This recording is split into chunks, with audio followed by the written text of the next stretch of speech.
Like other parts of the global economy, food supply chains have been disrupted by the coronavirus pandemic, and empty supermarket shelves have become a symbol of the crisis.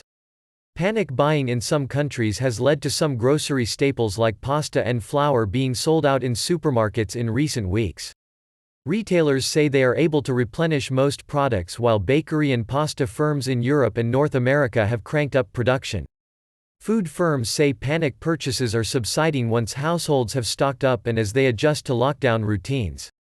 However, shoppers may have to get used to less varied or more local food offerings.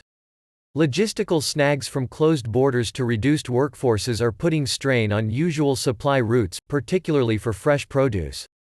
With many planes grounded and ship containers hard to find after the initial coronavirus crisis in China, fruit and vegetable suppliers in Africa warn they are struggling to send goods to Europe.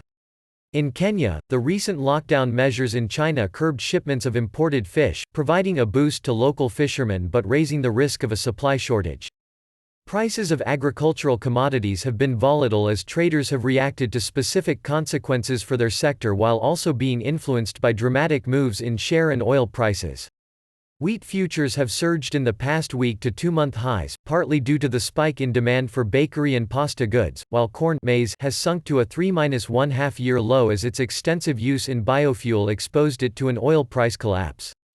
The United Nations Food and Agriculture Organization has warned that any rush by importers to buy staples could fuel global food inflation, despite ample reserves of staple crops. Swings in commodity markets are not necessarily passed on in prices of grocery goods, as food firms typically buy raw materials in advance. Some poorer countries also have subsidized food programs that ensure price stability. Fresh produce like fruit or fish, however, reflects more directly supply and demand. In France, the agriculture minister called on sellers not to hike prices of produce like asparagus facing seasonal difficulties. At the same time, he encouraged households to buy fish after the shutting of restaurants led to a collapse in wholesale prices. Analysts say global supplies of the most widely consumed food crops are adequate. Global supplies of wheat are projected at record levels in the year ahead. Governments have prioritized food supply as part of emergency measures, and the G20 group of leading economies has committed to ensuring international flows of agricultural goods as part of their response to the coronavirus crisis. However, the concentration of exportable supply of some food commodities in a small number of countries has made some traders nervous about logistical hitches or export restrictions.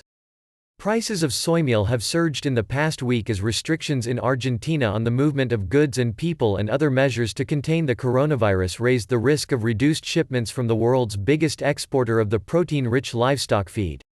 The wheat market, meanwhile, is scrutinizing policy in Russia, the top exporter of the cereal, after calls to restrict exports of other foodstuffs like sunflower oil.